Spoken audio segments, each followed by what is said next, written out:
Hello my fellow YouTubers and subscribers, and welcome to my latest video. First of all, Happy New Year! Welcome to 2023. Yes, it's quite weird to think that it's now 2023. I still haven't quite computed it. I mean, it's the 1st of January at the time I'm recording this, New Year's Day. Didn't get a chance to do this video sooner than that, due to being very busy and very tired, unfortunately.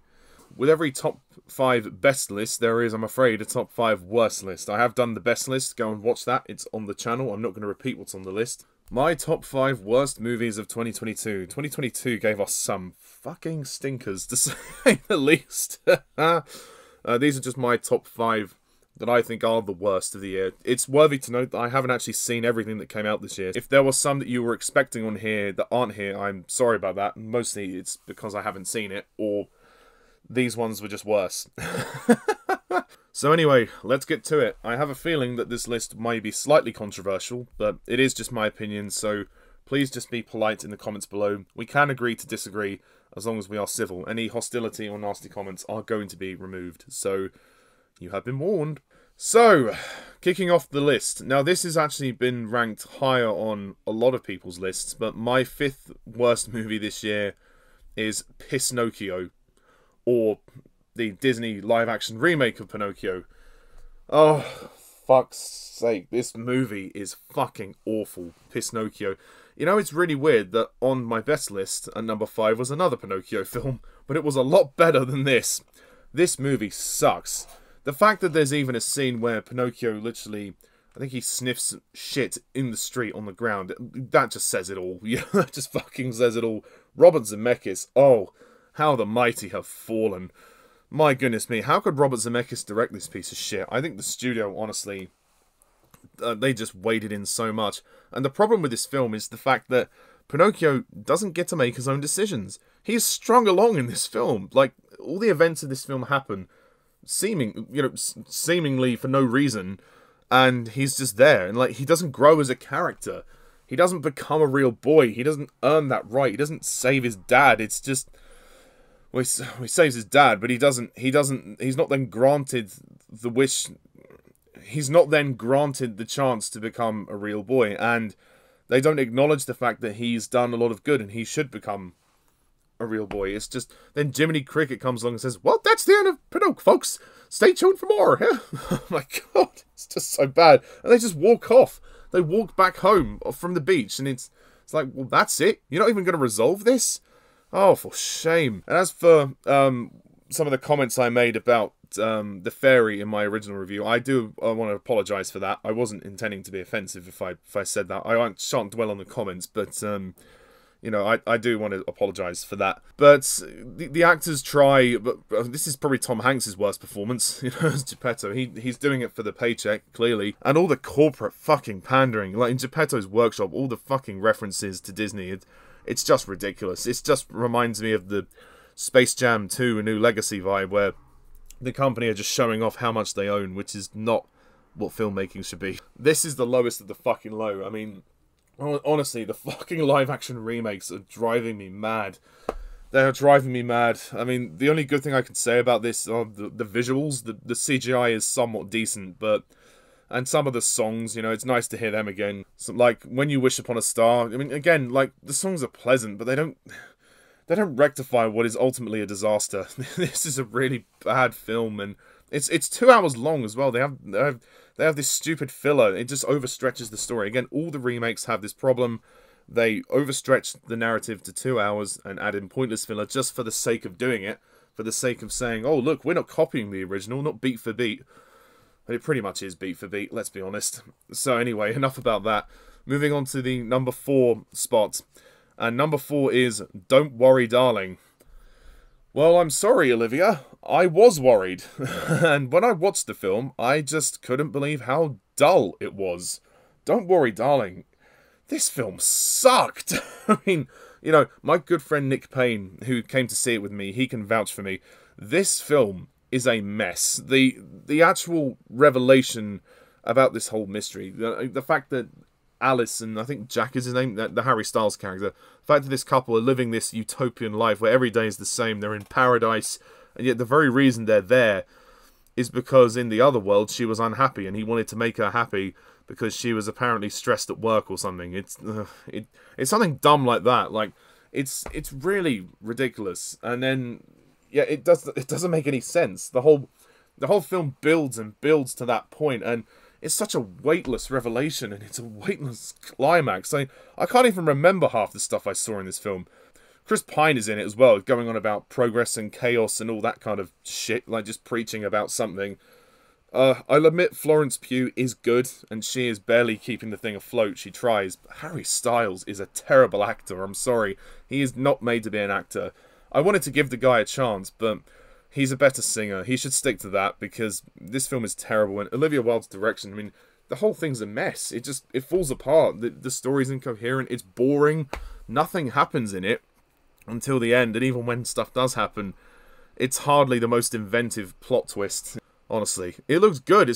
Annoyingly, it looked good from the trailers. I was really let down by this film. Definitely one of the worst. I definitely encourage you to not see this, because to be perfectly honest, you are wasting your time if you do see it. And I think me and Nick nearly fell asleep watching it. It's that boring. But whatever. Anyway, there's a full review with in-depth thoughts if you want to hear more. So, number 3. Now, this is where the list gets controversial. So, be prepared, folks. Number 3, Sonic 2.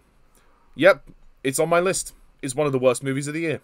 So, sorry if I've disappointed some people, but I'm not sorry that I didn't like the movie. This film is awful. Why do people love the Sonic movies? I really don't understand. And to each their own. I'm not trying to force people to dislike them, but I didn't care for the first one that much, with the fact that it was a road movie. It should have been set in Sonic's world, and this sequel gives you the illusion that it is going to be set on Sonic's world for the whole film, but it's not, only the opening scene. Then we have to go back to all this bullshit with the human characters, and Sonic and his stupid adopted father's relationship, and all this stuff with the wedding was fucking cringy. The comedy in this film is awful. The comedic tone infects this movie. We have 3 characters, 3 comedy characters in this film who are not relevant to the plot. They are there to crack jokes. If it was one person, I could forgive it more, but there's 3 of them. There are 3 of them. There's the girlfriend's sister who's getting married. There's the cop who does the fake interrogation, and then there's the guy, the barista in the coffee shop who fancies Dr. Eggman. Why is this relevant? You know, this movie just annoyed the fuck out of me, and it's great to have Knuckles and Tails in the movie, don't get me wrong. It's nice that it feels a little bit closer to the Sonic lore in terms of the story going after the Chaos Emeralds. Like, I can dig that. One thing I didn't mention in the review was the stupid dance scene in the bar. I hated that. I really hated that. And Idris Elba as Knuckles? What? I mean, what was that accent? You know, he was going between British and American. His accent was terrible. I'm sorry, he can't do a good American accent.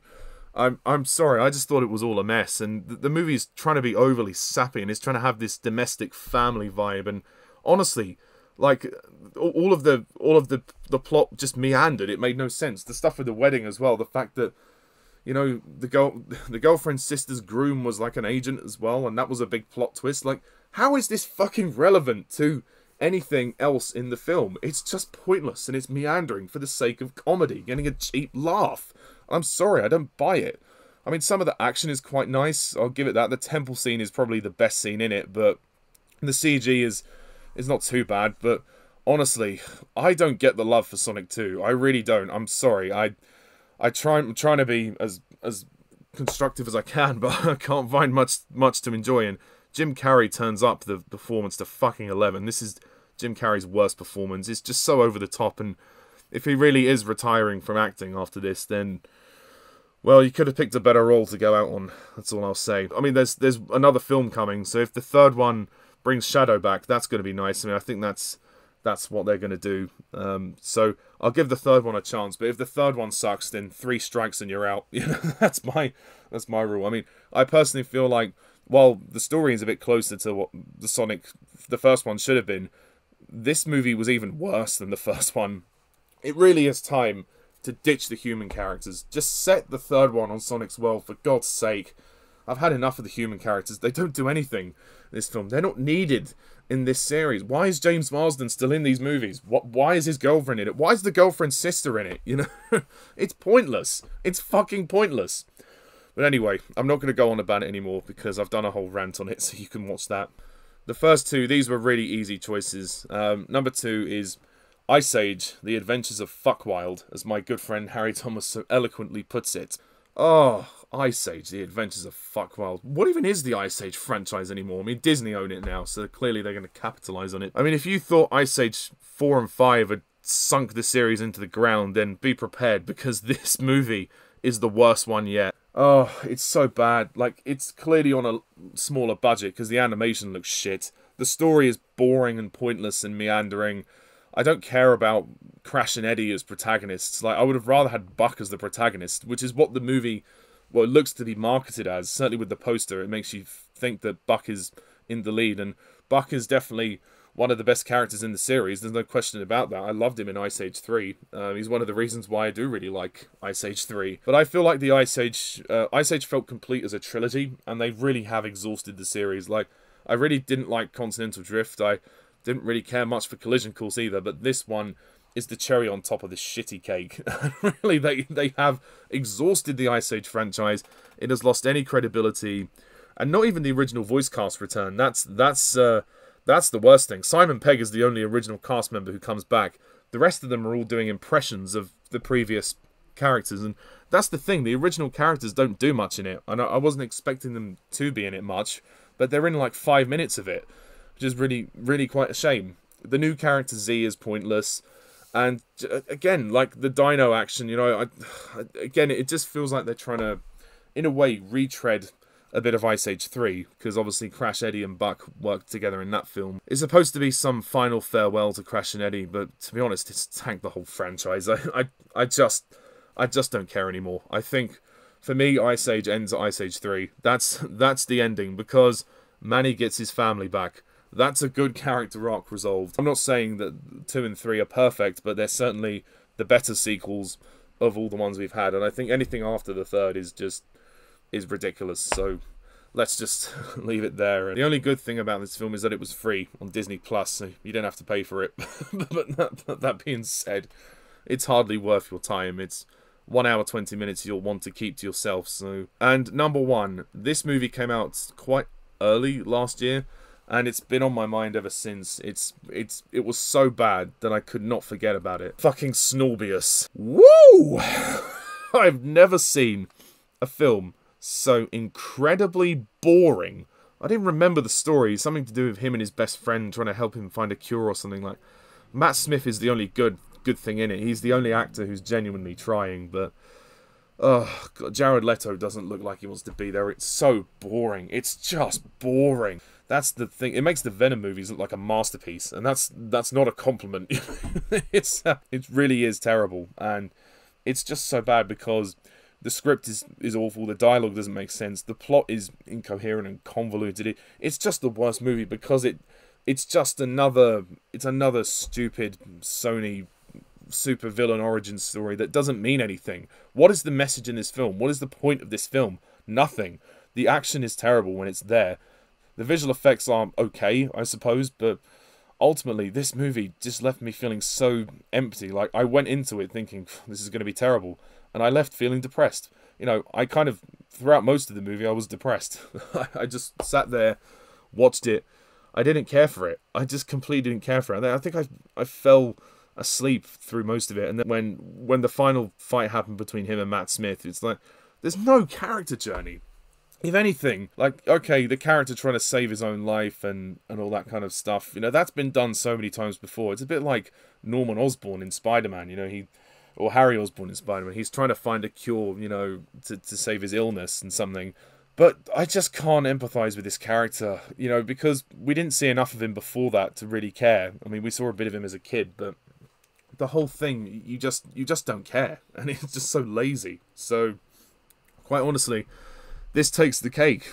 It's the worst movie of the year. And I never slept so good. And I don't know if that's a compliment or not. My lasting memory of this film is that it was dull, and it was bleak, and it was as soulless as the computer it was made in. And Matt Smith, find a different way to earn your money, because this movie fucking sucks. It tanked and nobody liked it. And it got an extreme epic major fucking rant out of me, and it deserved it, because, oh, what a piece of shit. So anyway, that's my top 5 worst movies of 2022. I guess I should say last year now, because we're in 2023. It's just my personal opinion. What do you think? Please comment down below, let me know, and stay tuned next time when I do my top 5 top 5 most and least anticipated films of this year. So I will be looking at what's coming out and deciding whether or not I'm interested. So until then, take care very, very much, and I am Pajak's Perspective. See you soon. Bye for now.